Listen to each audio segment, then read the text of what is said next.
สังคหะซึ่งเป็นคัมภีร์ที่ท่านพระอนุรุทธาจารย์นะครับเป็นผู้ที่รวบรวมแล้วก็รจนาขึ้นด้วยการนิมนต์หรือการขอร้องจากมานพนะครับที่เป็นโยมอุปถากของท่านนะโยมอุปถากขอให้ท่านเนี้ยเป็นให้ท่านเนี่ยช่วยทำยังไงก็ได้นะครับทำให้การศึกษาพระอภิธรรมเนี่ยง่ายขึ้นนะครับไม่ต้องไม่ต้องเข้าใจผิดในเรื่องของพระธรรมนะครับท่านก็รับนิมนต์แล้วก็ได้รจนาขึ้นมาทั้งหมดอยู่9 ปริเฉดด้วยกันนะครับตั้งแต่ในเรื่องของการจำแนกสงเคราะห์ในเรื่องของจิตนะจิตแล้วก็เจตสิกแล้วก็รูปเรื่องของกรรมเรื่องของวิถีจิตนะครับเรื่องของภพภูมินะจนเรื่องของปฏิจจสมุปบาทแล้วก็เรื่องของ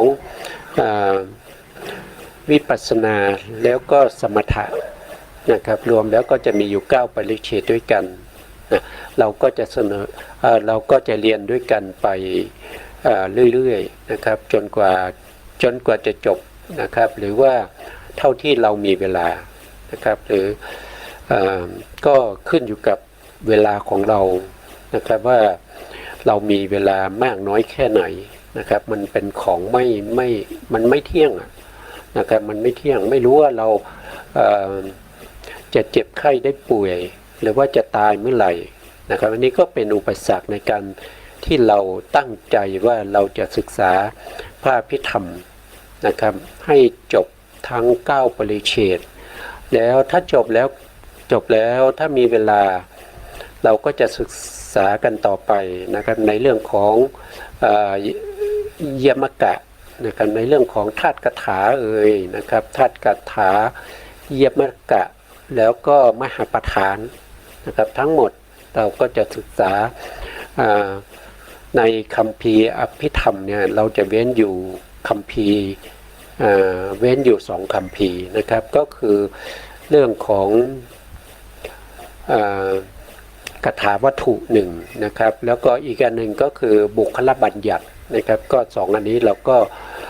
จะไม่ได้ศึกษานะครับบุคลบัญญัตินี้ก็จะมีอยู่บางส่วนที่อยู่ในปฏิจจสมุปบาทอยู่แล้วนะครับพูดถึงเรื่องของการบัญญัติสภาวธรรมทั้งหลายนะครับว่าสิ่งนี้ชื่อว่าขันธ์นะชื่อว่าขันธ์มีเท่าไหร่อย่างไรชื่อว่าอายตนะนะครับอะไรคืออายตนะนะครับท่านจะกำหนดในเรื่องของชื่อของสภาวธรรมเหล่านี้นะครับส่วนเรื่องของคาถาวัตถุเนี่ยก็เป็นการถามแล้วก็ตอบนะคัมภีร์นี้เป็นคัมภีร์ที่สมัยที่พระเจ้าอโศกนะครับพระเจ้าอโศกซึ่งเลื่อมใสในพระพุทธศาสนาแล้วท่านก็ทนุบำรุงพระพุทธศาสนาอยู่ประมาณพศ200กว่านะครับ200หลังจากที่พระพุทธองค์ปรินิพพานไปแล้ว200ประมาณ30นะครับถ้าจำไม่ผิดนะครับประมาณ230เนี่ยนะครับพระเจ้าอโศกก็มา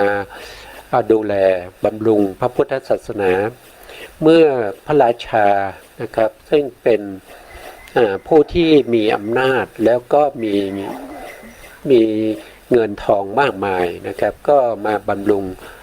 พระพุทธศาสนาก็ทำให้ลาภสักการะในพระพุทธศาสนาเนี่ยมีมากขึ้นนะครับพวกที่เป็นเดรัจฉี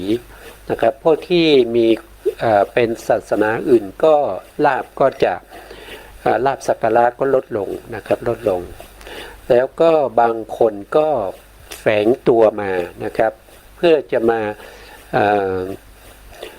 บริโภคใช้สอยเครื่องสักการะบูชาทั้งหลายนะครับเพราะฉะนั้นพระภิกษุก็จะมีมากขึ้นเรื่อยๆนะครับ มันมีทั้งพระภิกษุที่เป็นพาสปลอมแล้วก็พาสจริงอย่างเงี้ยนะครับพระเจ้าอโศกก็เลยตัดแก่พระเถระทั้งหลายว่าจะทำยังไงที่เราจะคัดเลือกพระจริงนะครับออกมาจากพระปลอมนะครับก็เลยมีคัมภีร์ที่ชื่อว่ากถาวัตถุขึ้นมานะครับเป็นคัมภีร์ที่กำจัดพระปลอมทั้งหลายนะครับอันนี้ก็เป็นเรื่องที่เรานำมาเป็นความรู้นะครับในเรื่องของพระคัมภีร์ธาตุกถาวัตถุนะครับ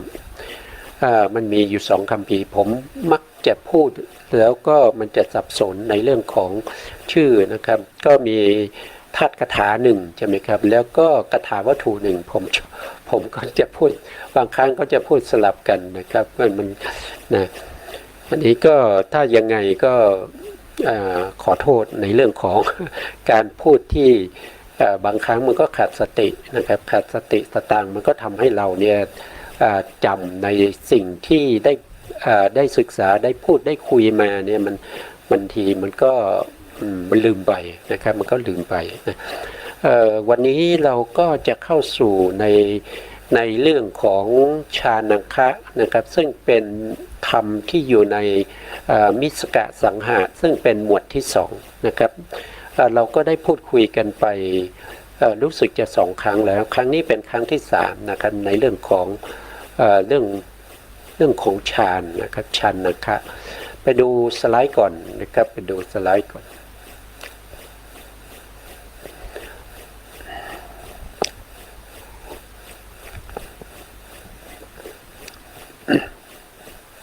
นะครับฌานังคะนะก่อนอื่นเรามาดูวจนะถะนะครับหรือว่าคำจำกัดความของฌานังคะนะวจนะถะและวจนะถะของคำว่าฌานังคะคือนะครับท่านก็บอกอาลัมภมุนิฌาติอัตติฌานานิวุจเจเลชาเป็นติวาปัจจนีเกอิติปิชานะสัญญิกตาอันนี้ก็เป็นวจนะถะนะนี่เป็นบาลีนะครับเป็นบาลีเป็นเสียงบาลีแต่เป็นอักษรไทยนะครับถ้าจะแปลก็จะได้อย่างนี้นะครับเนี่ยนะเขามีคำแปลอยู่ตรงนี้นะธรรมชาติใดย่อมเข้าไปเพ่งซึ่งอารมณ์มีกสิณเป็นต้นนะฉะนั้นธรรมชาตินั้นชื่อว่าฌานนะครับอันนี้ก็ในหนึ่งนะครับฌานนี้ก็คือตัวเข้าไปเพ่งอารมณ์นะครับเข้าไปเพ่งอารมณ์นะครับหรืออีกในหนึ่งนะครับตรงที่วาเนี่ยนะครับท่านหรือนะครับวาก็คือหรือนะครับหรือธรรมชาติใดย่อมเผาซึ่งธรรมอันเป็นปฏิปักษ์ต่อกันฉะนั้นธรรมเหล่านั้นนะครับจึงชื่อว่าฌานได้แก่องค์ฌาน7องค์ฌาน7ต่อไปนะครับที่เรียกว่าฌานนั้นคือธรรมชาติที่มีสภาพเข้าไปเพ่งอารมณ์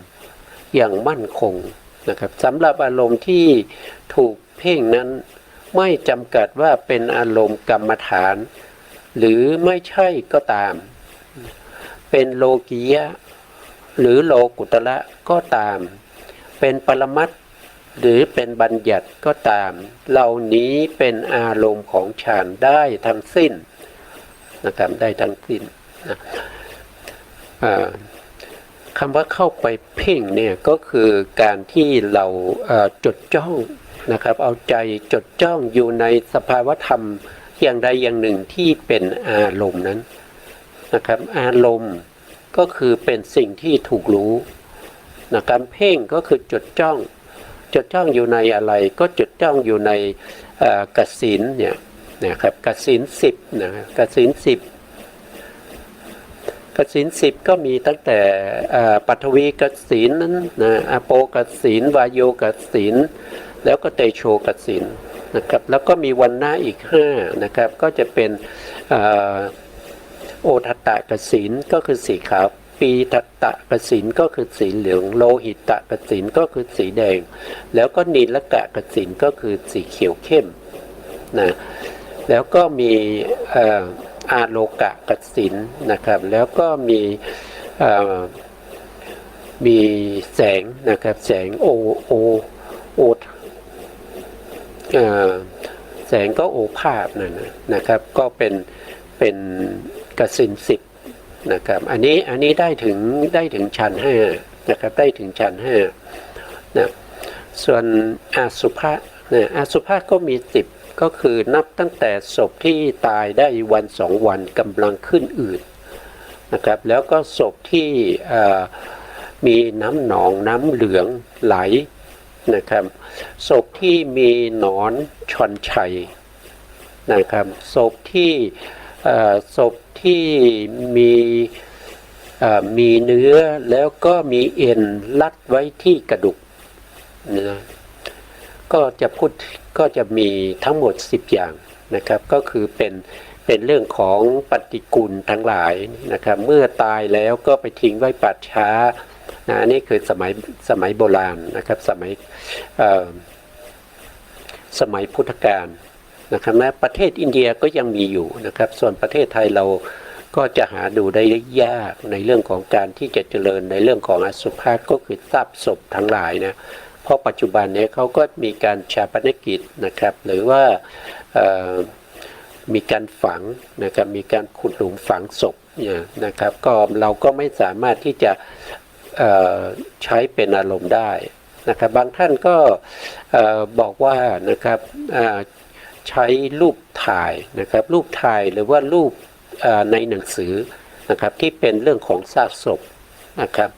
อันนี้ก็พอจะใช้ได้นะครับพอจะใช้ได้แต่ก็ไม่เหมือนกับ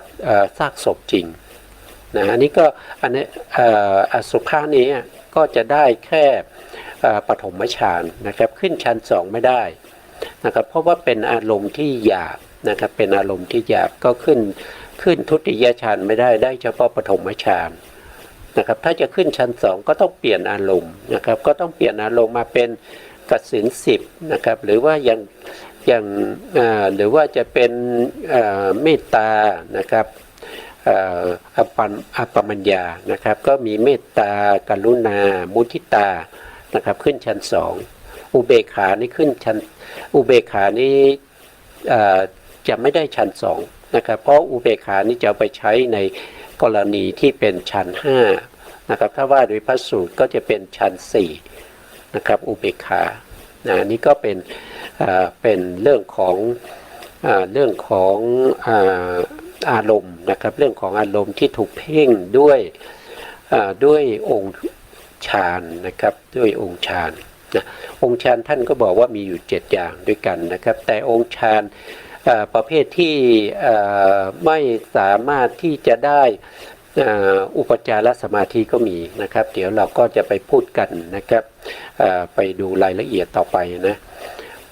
นะครับถ้าเป็นประเภทที่เผานะครับย่อมเผา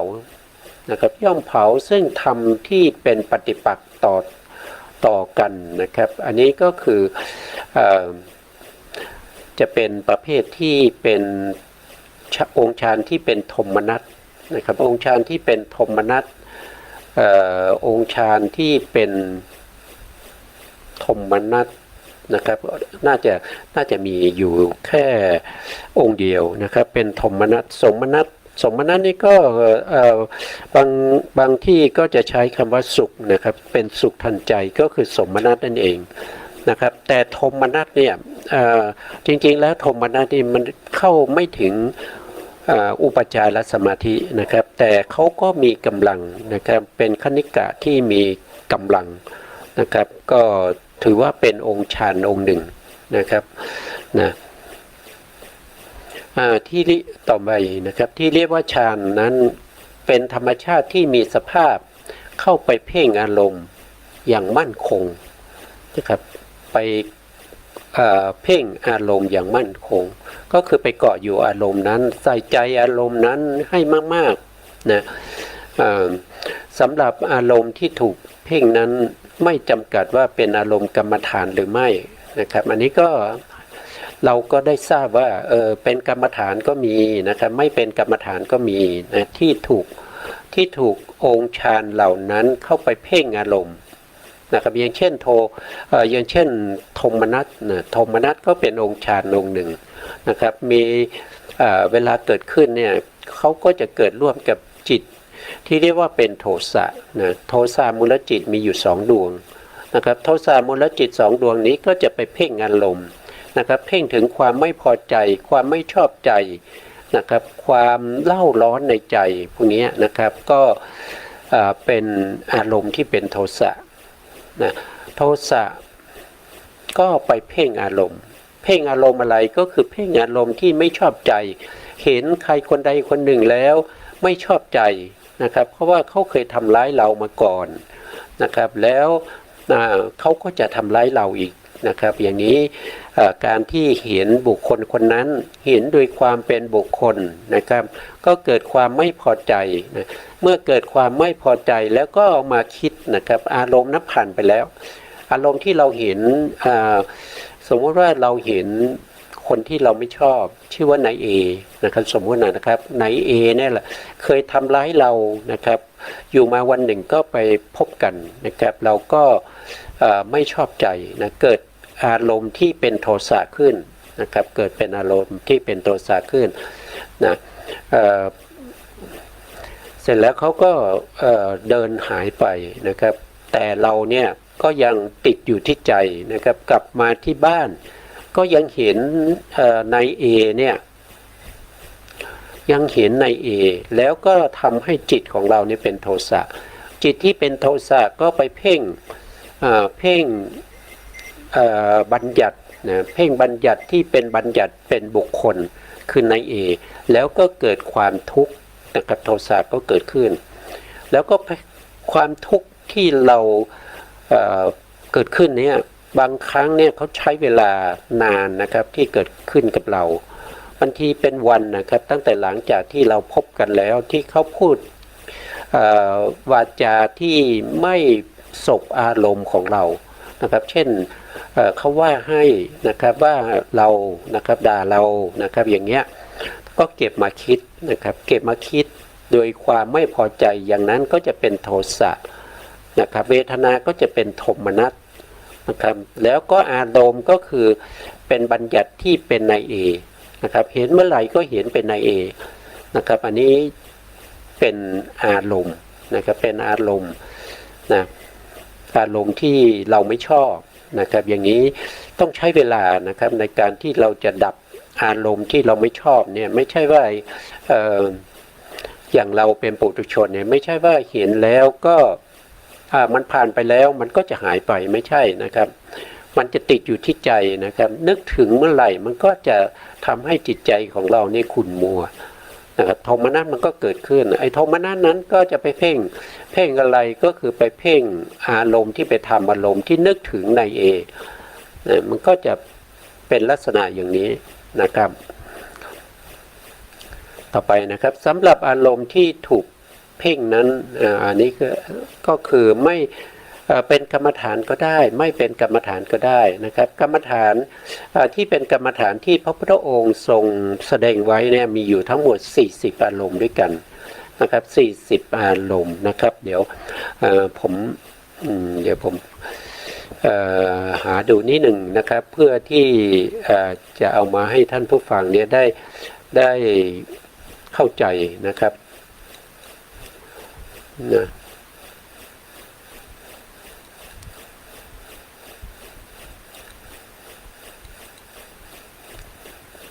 นี่ผมนี่เคยทำไว้นะอันนี้ก็อันนี้นะครับอันนี้ก็แสดงถึงอันนี้แสดงถึงอสุภาษิตนะอสุภาษิต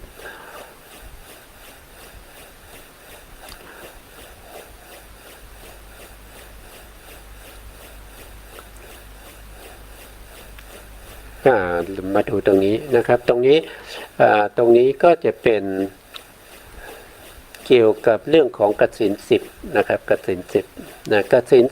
10กสิณ10นะครับก็จะมีปฐวีกสิณอันนี้ก็คือการที่ผมกำลังพูดนี้คืออารมณ์ของอารมณ์ที่เป็น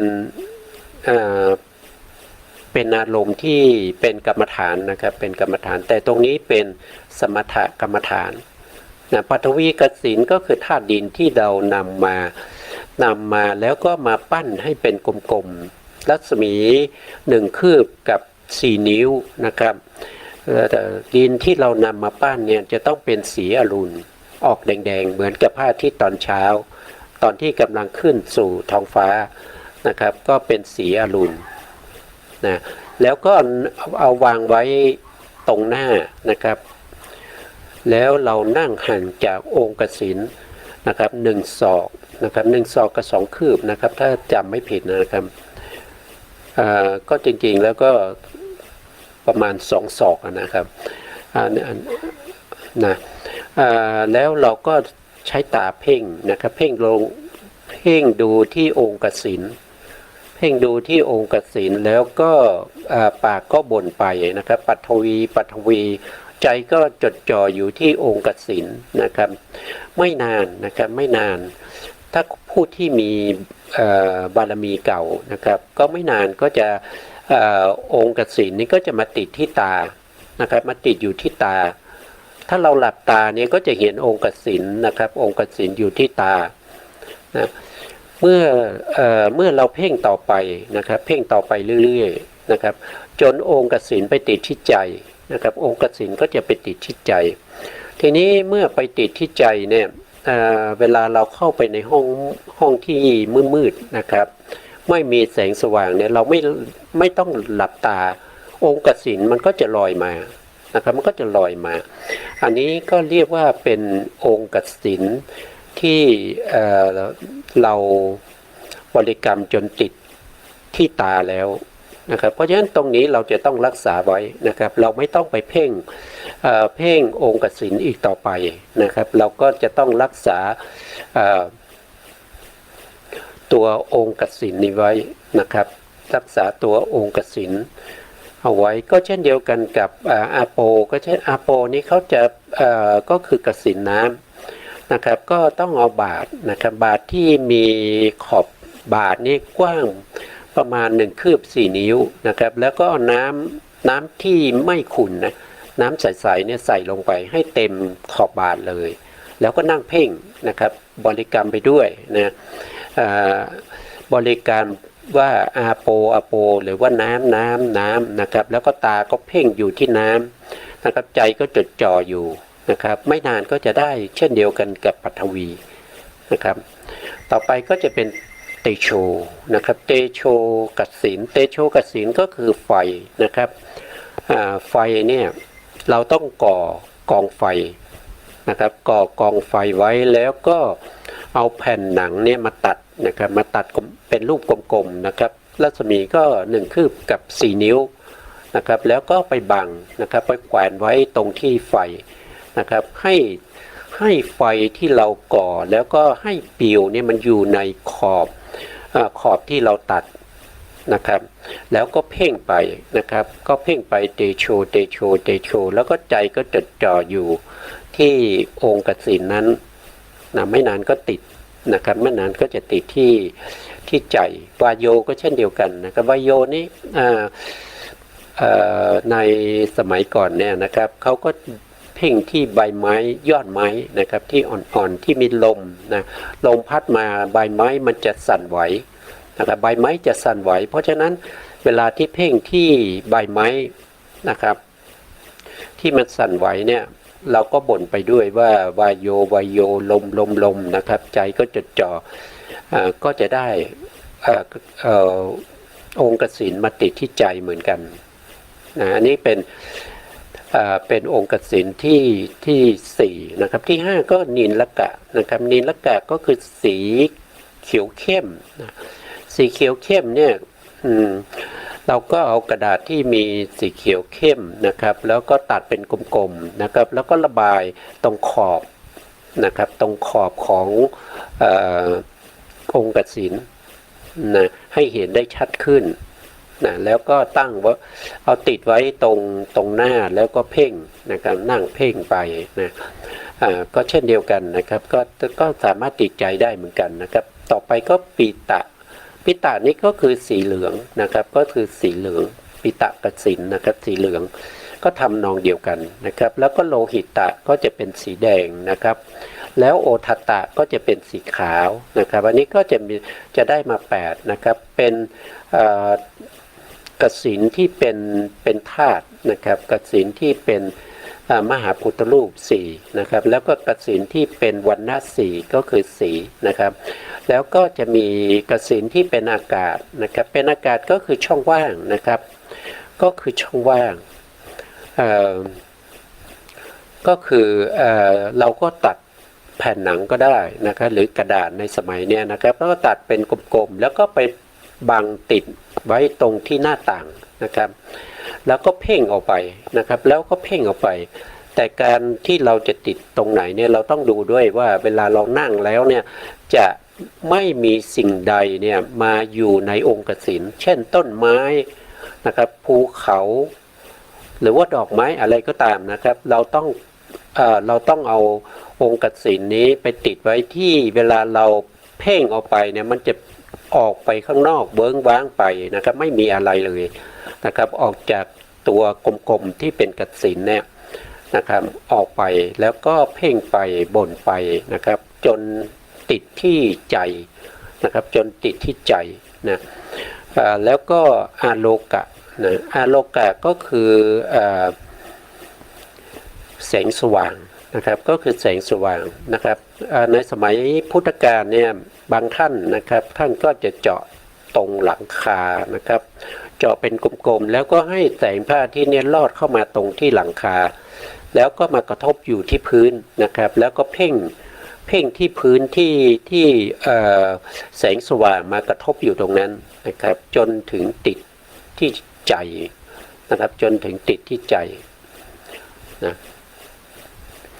เมื่อติดที่ใจแล้วเพ่งไปนั่งโดยไม่ต้องไปดูที่องค์กสิณแล้วไม่ต้องไปเพ่งที่องค์กสิณแล้วเราก็หาที่สงบนะครับที่เงียบสงบ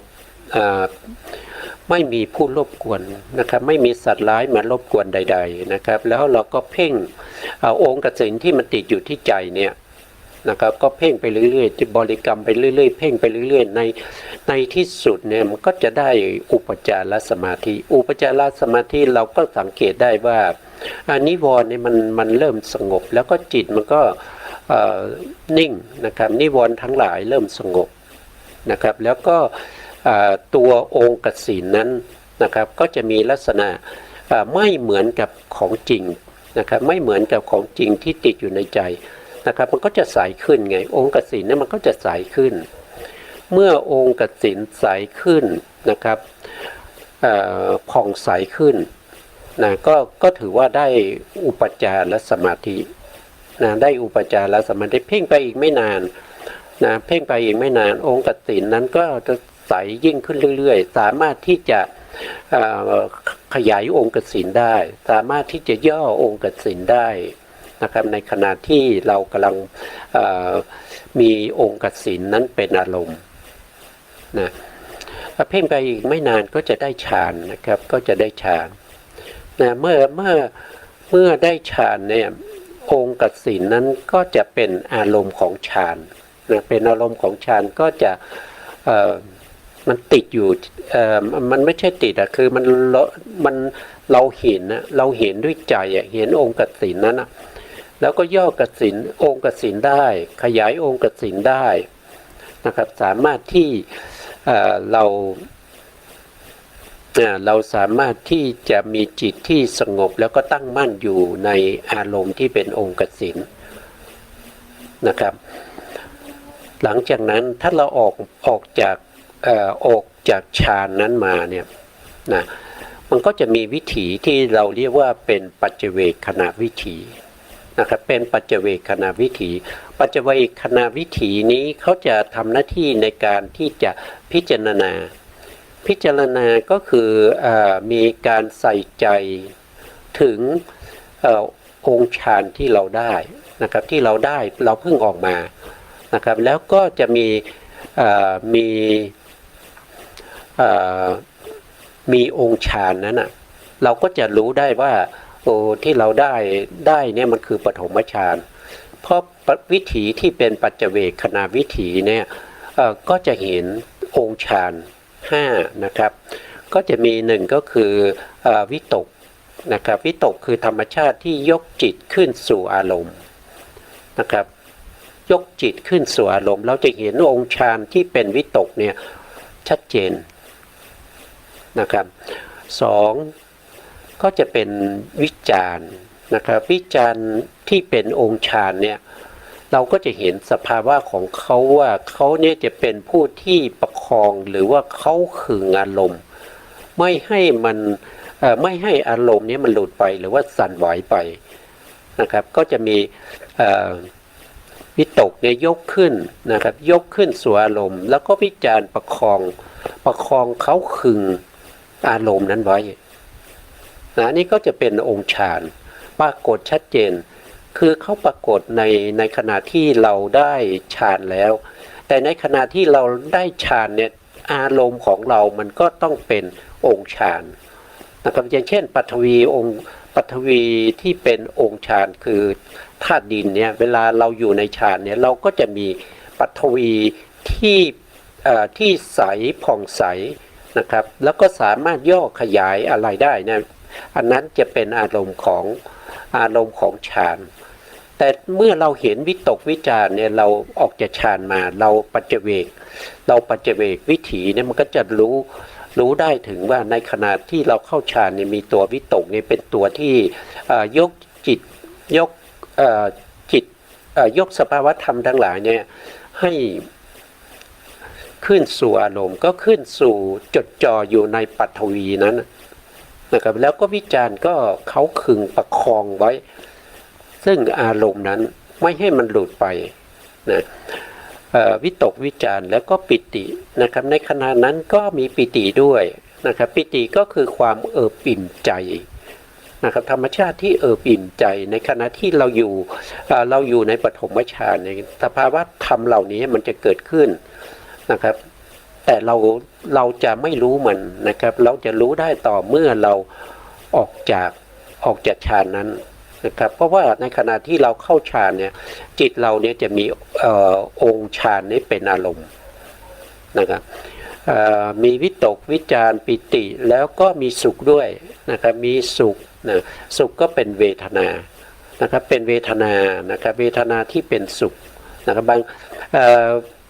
ตัวเวทนานี้จะต้องเป็นเวทนาสุขที่เป็นทางใจนะครับต้องเป็นทางใจ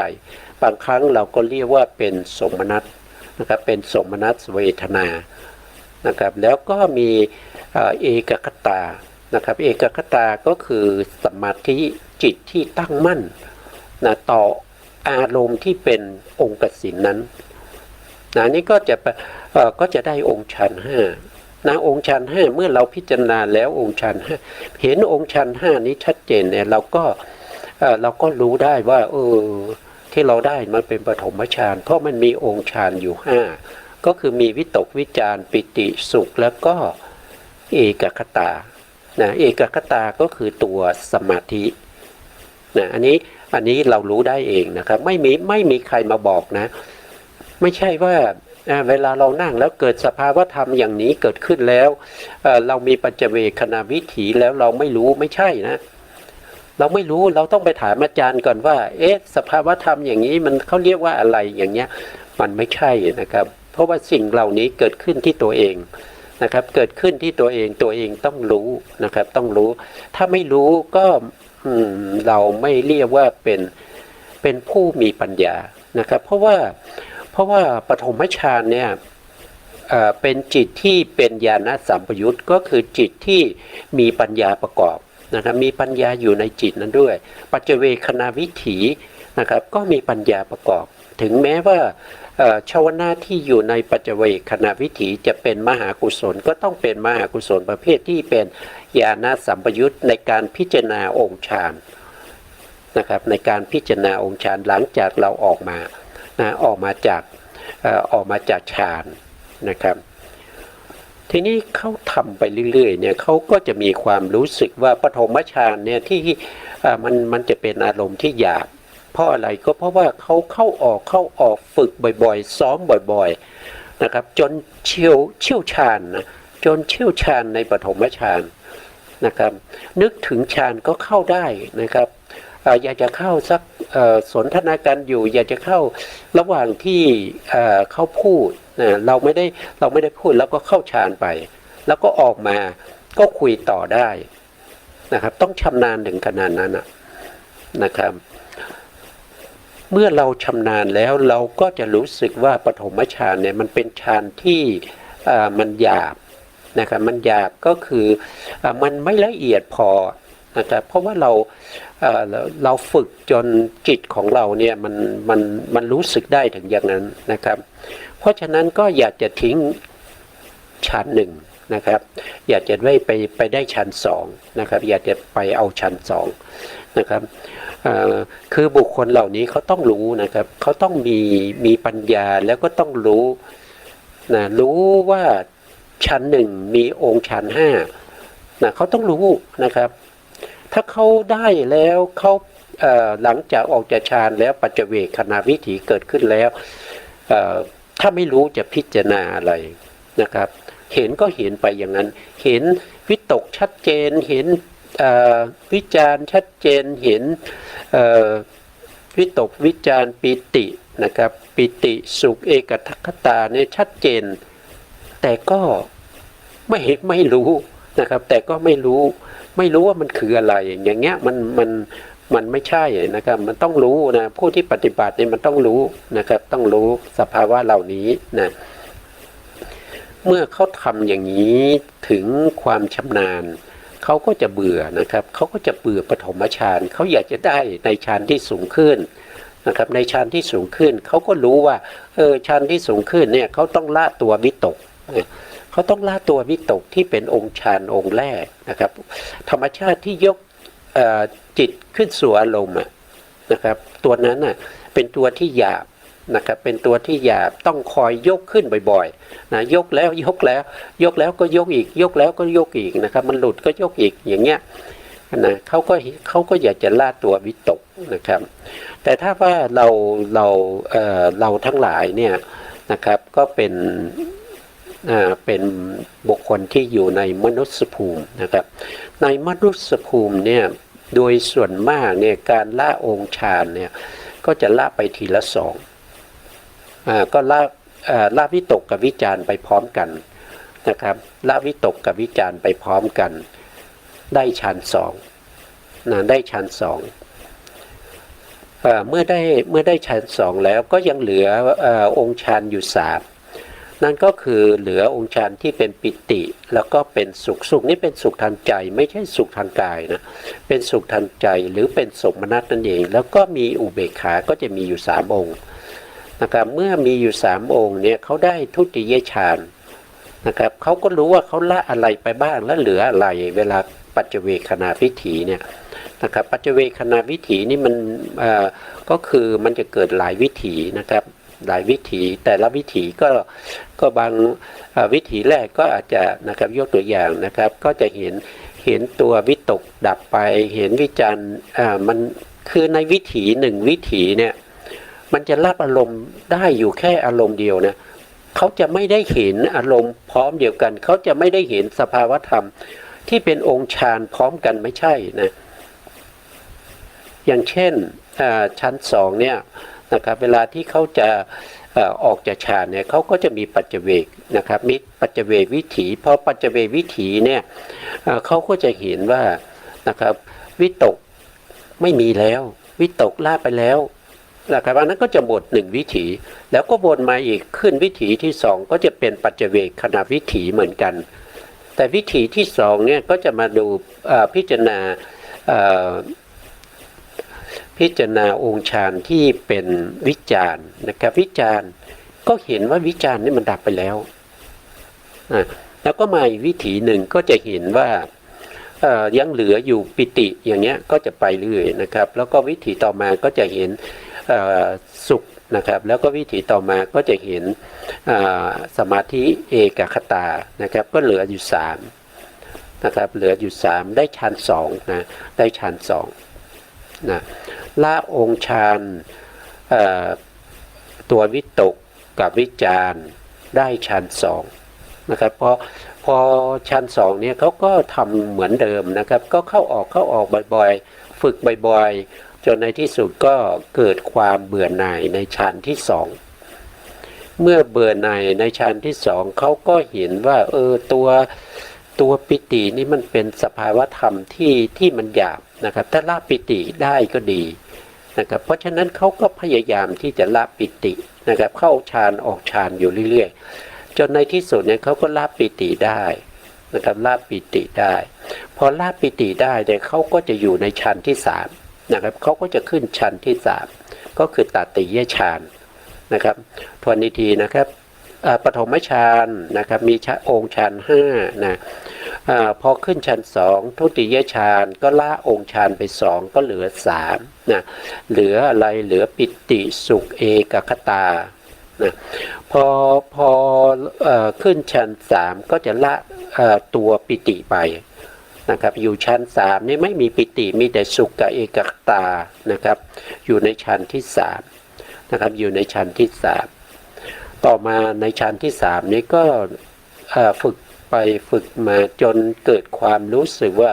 ตติยฌานนี้มันยังหยาบอยู่ยังมีฌานที่ละเอียดกว่านี้นะเราควรจะละตัวที่เป็นเขาเรียกว่าเป็นสุขนะเป็นสุขนะครับเป็นสุขในที่นี้เป็นเวทนานะเป็นสุขทางใจนะเขาพยายามที่จะละตัวนี้นะครับจนในที่สุดเนี่ยเขาละได้นะครับพอเขาละได้เนี่ยเวทนาหมายความว่าเวทนายังประกอบอยู่นะแต่เวทนาที่เขาละได้ก็คือเขาไม่มีกำลังละนะครับแต่จะมีเจตสิกอีก1ดวงนะครับที่เกิดขึ้นนะครับเกิดขึ้นนะจะมีลักษณะว่าเขาจะทำให้เกิดเขาเรียกว่าทำให้จิตของเราเนี่ยเกิดความสม่ำเสมอนะครับเป็นตัตตละมัชฌัตตานะครับตัวตัตตละมัชฌัตตาเนี่ยก็จะเป็นอุเบกขานั่นก็คือความสงบของจิตแล้วก็ความสงบของเจตสิกขันธ์3นะครับโดยมีตัตตละมัชฌัตตานี้เป็นตัวที่มาปรับให้มันเสมอกันให้มันสม่ำเสมอกันนะครับเมื่อสม่ำเสมอก็จะเป็นอุเบกขานะครับเพราะฉะนั้นฌานที่4เนี่ยก็จะมีองค์ฌานอยู่2ก็คืออุเบกขากับเอกคตานะครับอุเบกขานี่ไม่ใช่เวทนาแต่เป็นตัตตละมัชฌัตตานะครับเดี๋ยวผมไม่ได้เราก็มาดูตรงนี้นะครับมาดูที่เป็นเจตสิกเพราะองค์ฌานเหล่านี้เป็นเจตสิกนะ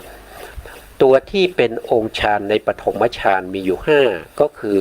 ตัวที่1ก็คือได้แก่ตัววิตกเจตสิกดวงนี้นะ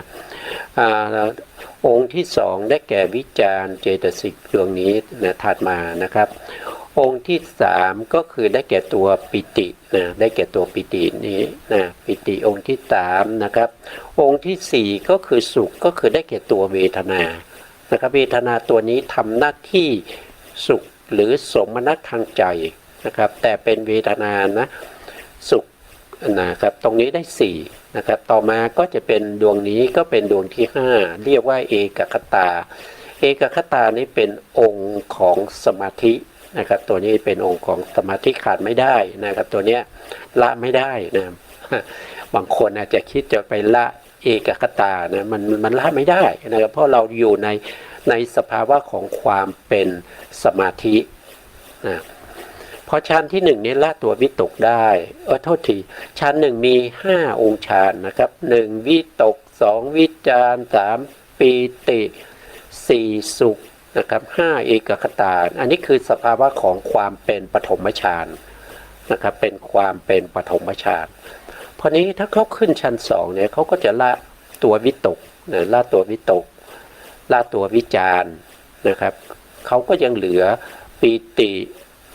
สุขเอกคตาอันนี้อยู่ในชั้นที่สองนะครับอยู่ในชั้นที่สอง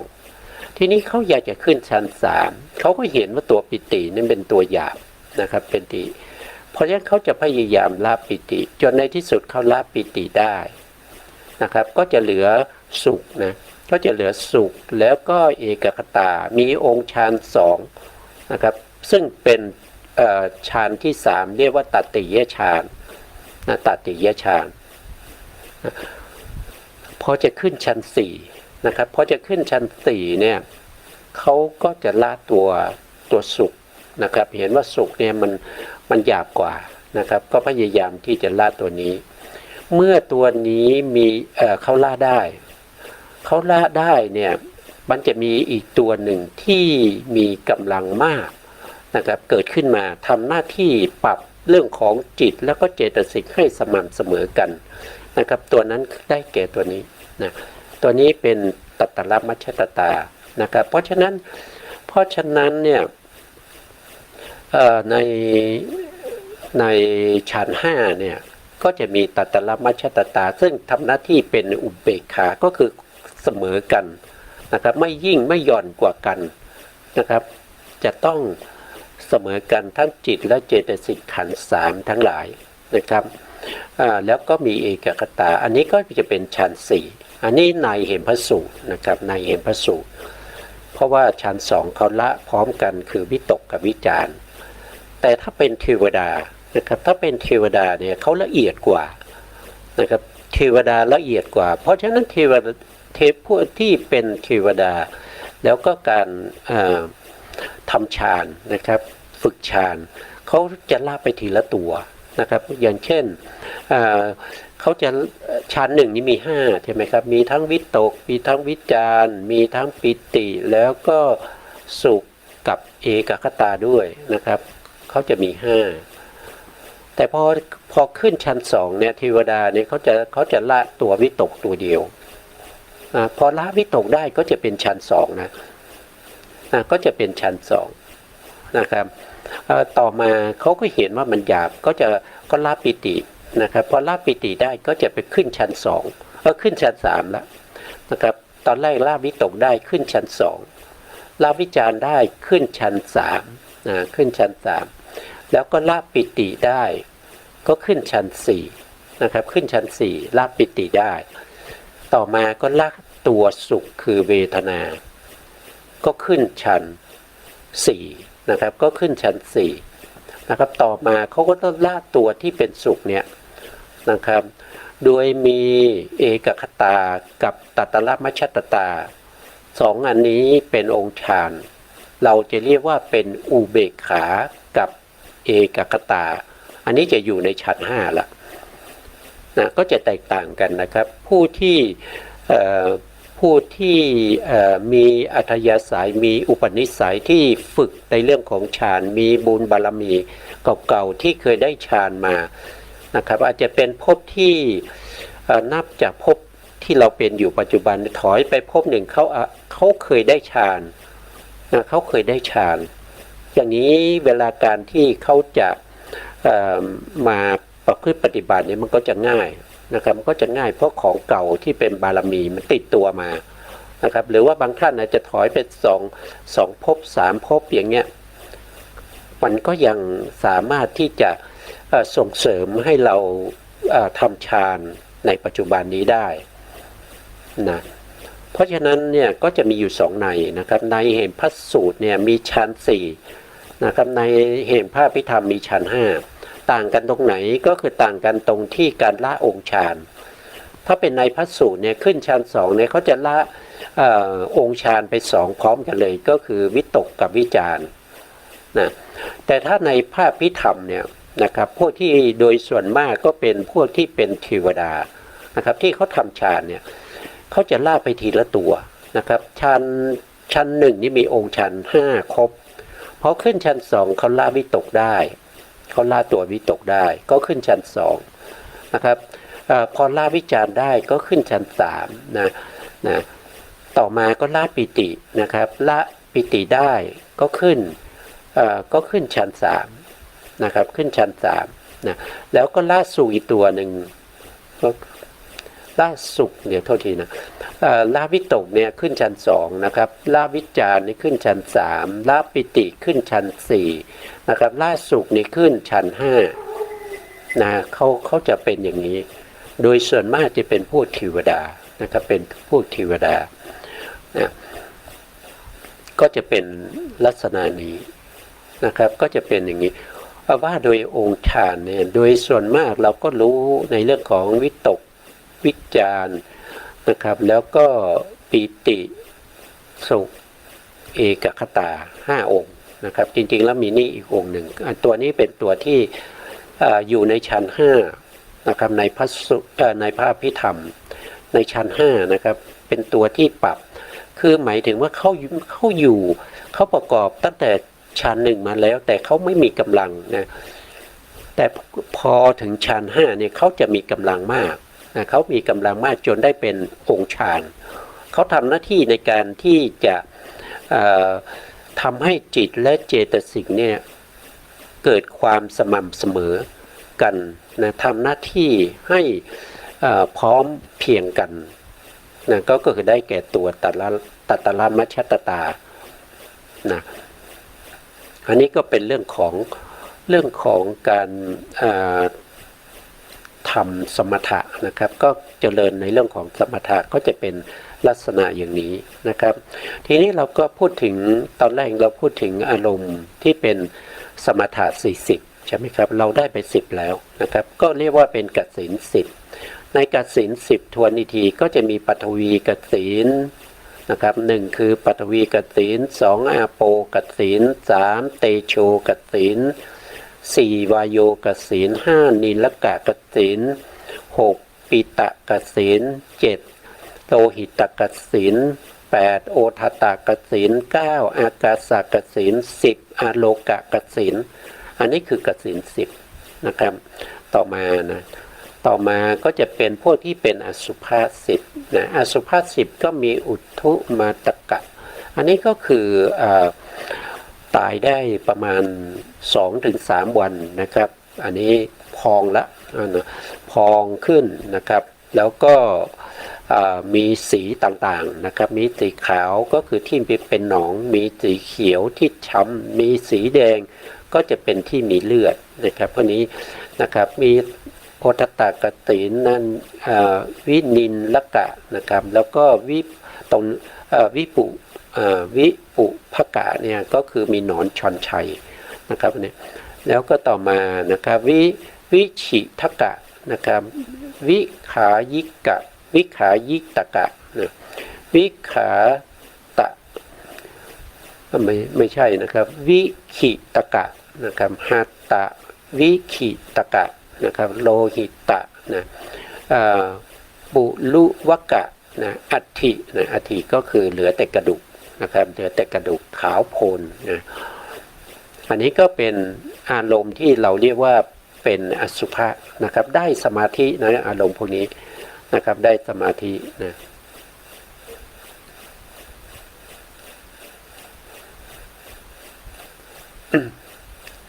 นะครับก็ต่อไปนะครับต่อไปอารมณ์เราได้20แล้วกสิณ10แล้วก็อสุภะ10ก็เป็น20แล้ว